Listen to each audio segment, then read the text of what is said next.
bago ko dalhin ang Holy Face dito sa Pilipinas,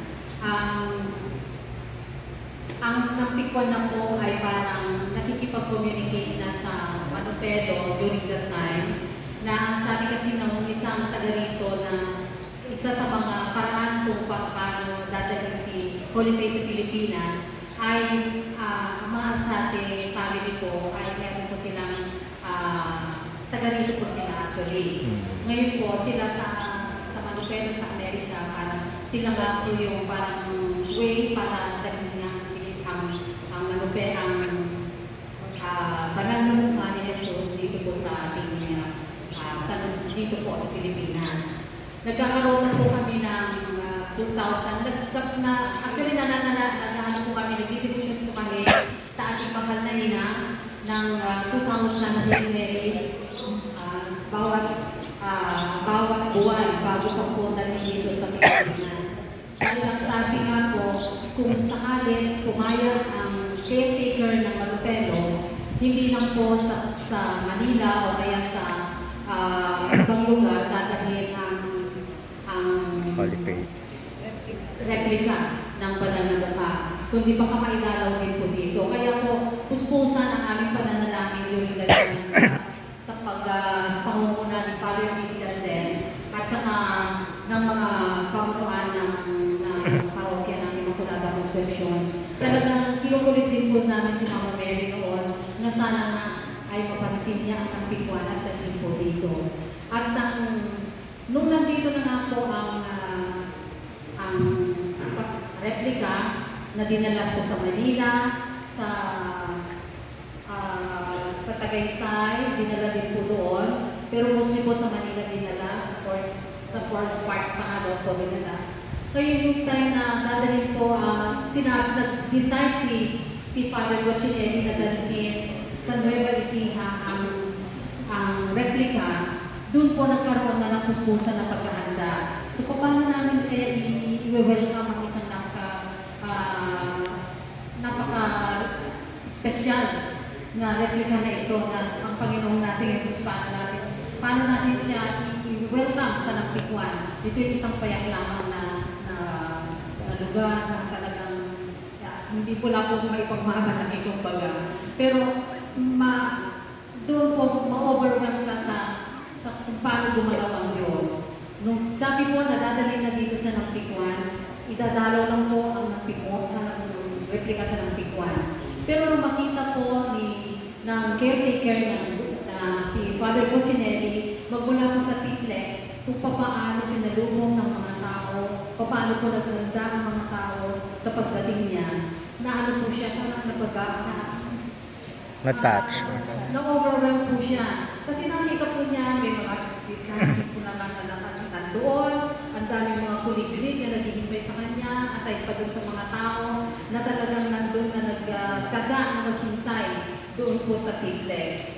Kaya nung makita po na gano'n ang mga tao, gano'n ka-welcome ang mga tao, doon na daw po nasabi ni Father Gochinelli na alam ko na kung saan ko iiwan ang replika ng Holy Face of Jesus. At yun nga po, dito sa Napikwan. Nagdagdag ko lang po, sabi nga po, kung gusto natin umiling ng mas maraming biyaya kay Jesus, lalapit tayo sa kanyang mga nagla.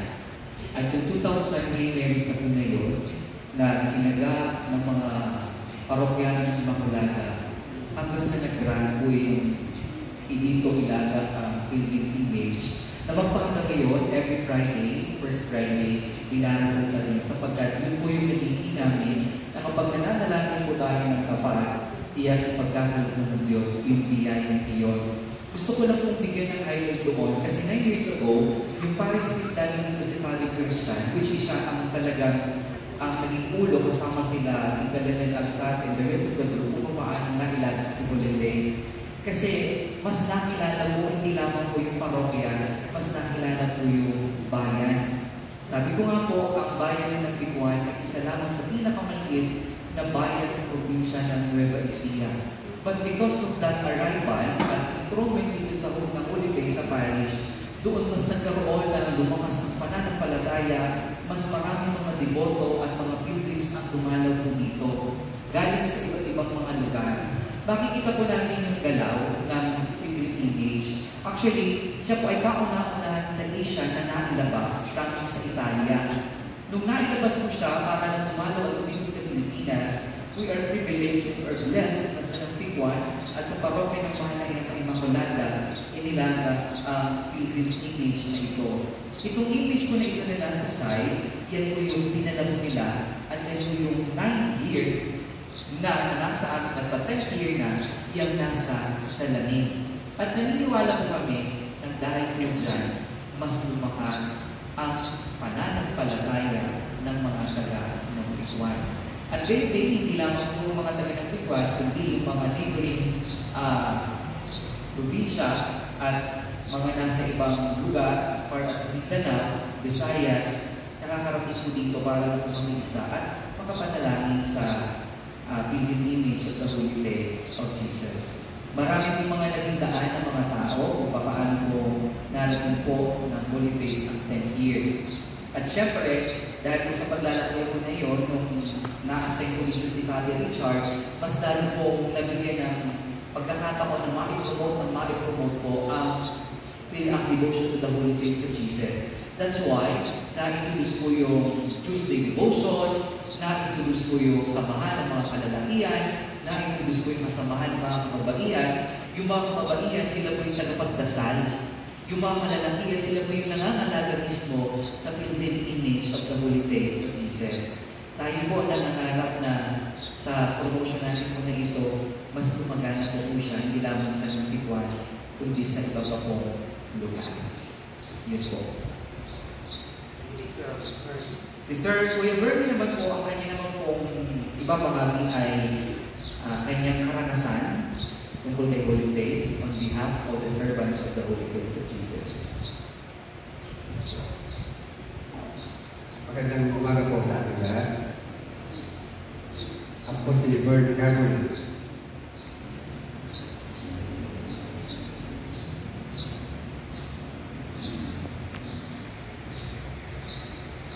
Isang buhay na pagtoo.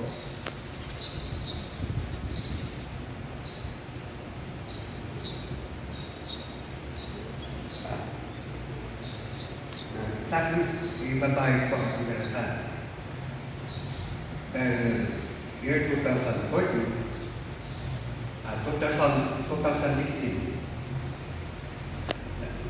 na-diagnose ko ako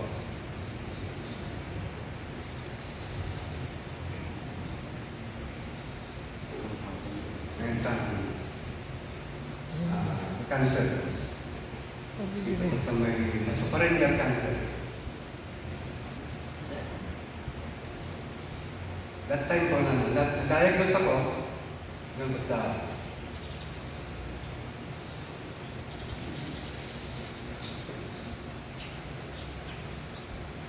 sa Premier Hospital.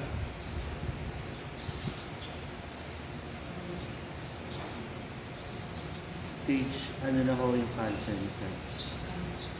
Anong stage na po yung cancer niya? Malignant na po kung worse or immediate na gamot.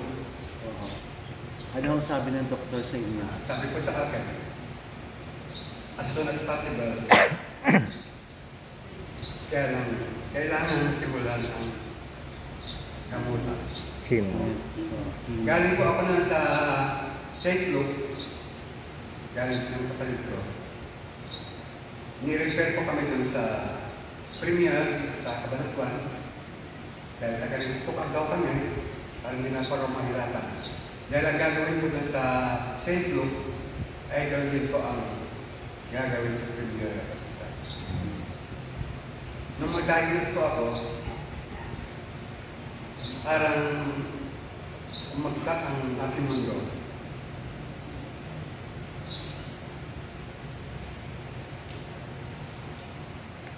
Dahil naalala ko ang aking pamilya.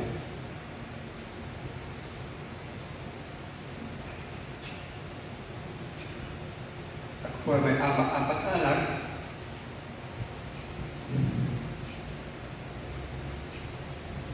Ten years old pa lang po na ang pangalan ko. At ang aking bunso ay 9 months. Ang bagalat ang pangarap ko sa kanila ay parang buo.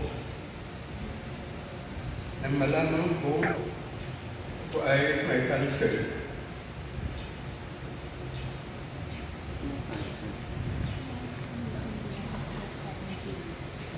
Nung mag-diagnose ko ako, pauwi na ko kami. Nung dumating ko sa Lambikwan, nag-diretso na po ako rito. May sakyan ko pero lahat ko ako pumunta dito sa simbahan.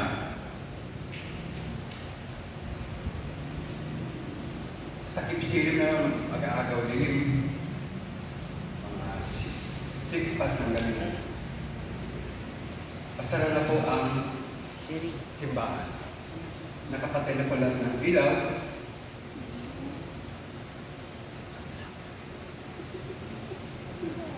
Kumbaga kailangan lang yung tal-tal sa may karapan mo rin. Isasara na po sa ng mga taong simbahan itong mandalag at sasara yung gate. Pero hindi ko po na papasok ako. Dahil nung nato dito, pinapasok ko.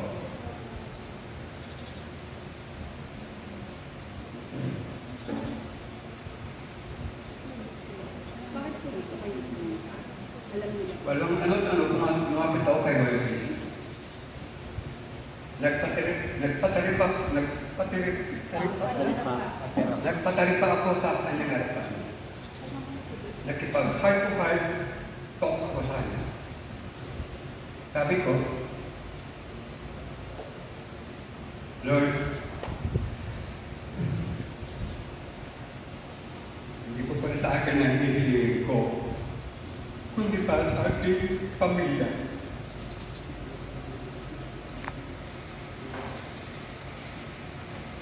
Bigyan po ako ng isang chance para gumaling ako o gumaling aking karamdaman dahil maliit ang aking dahil ako po kasi maaga po akong nawala ng ama. 8 years old pala ako nawala na ako ama. Kaya na-experience ko na maghirap lumabis nang walang ama. Kaya ako'y pagpunta niya sa Panginoon na give me another chance. Kung ano man ang kasalanan, patabaran niyo po ako. Ganun pala ang feeling pag nakikipag-hard ka kay Lord.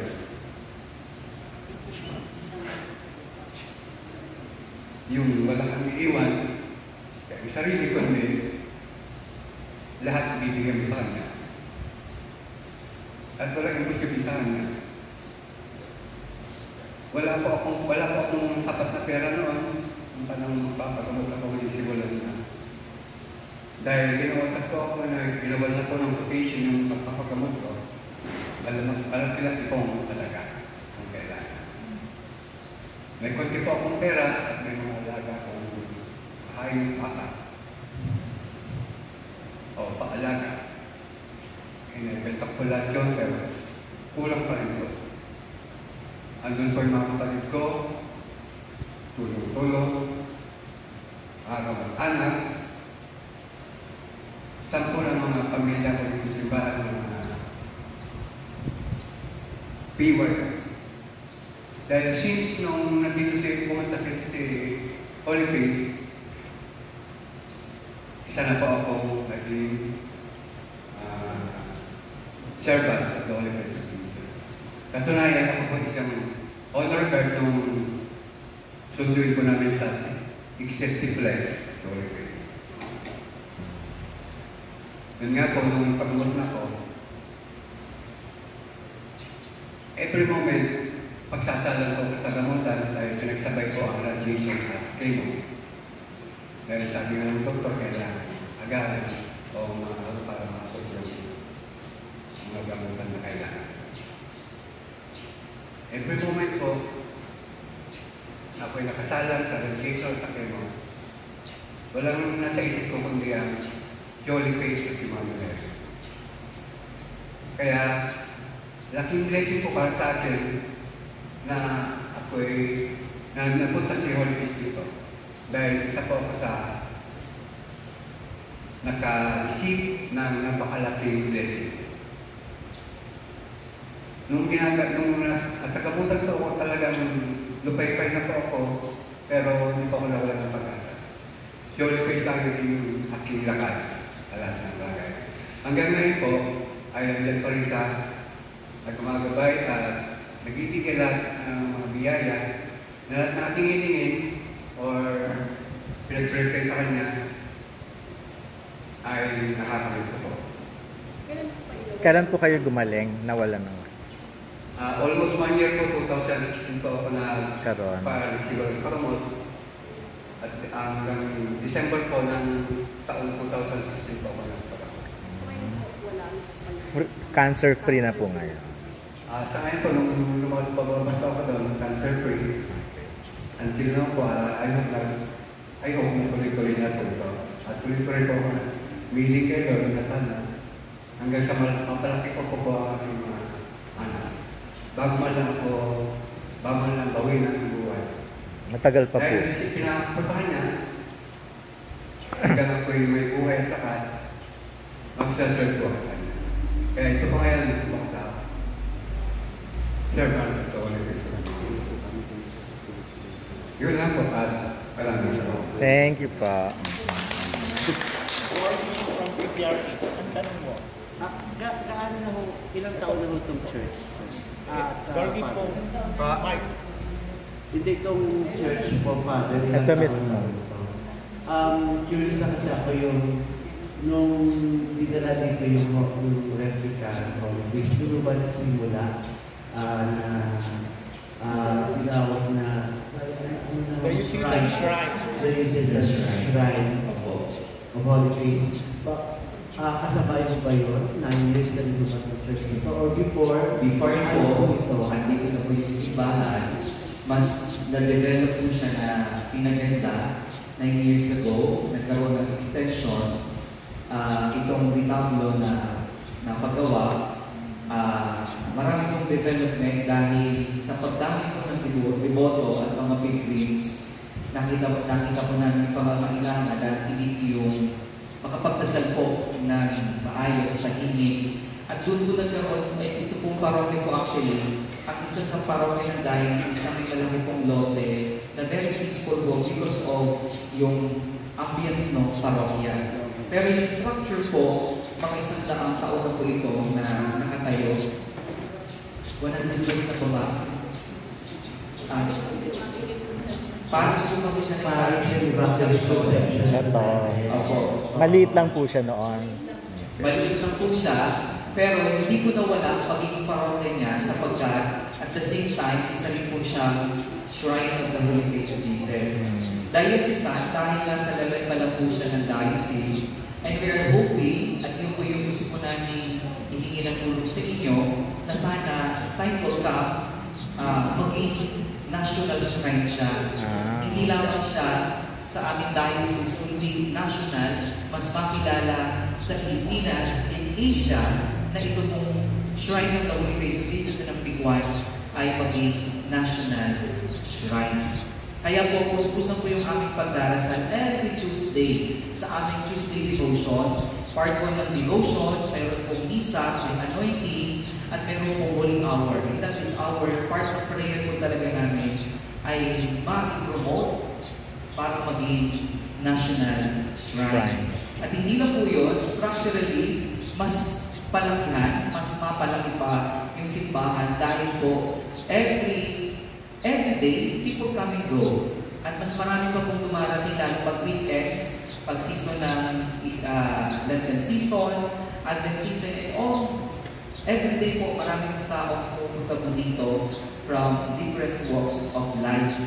Kaya naniniwala kami sa sa banal na mukhang ito ni Jesus na muling nabuhay, ay bibigyan niyo po yung biyaya. Katulad po ng biyaya na tinanggap ni Kuya Bernie. Actually, isa lang po si Kuya Bernie sa marami pong stories. Kapag makakausap niyo po yung mga taga ng Pituan, pero din po silang mga healing stories, pero din po silang mga answered prayers na in honor of Holy Face of Jesus.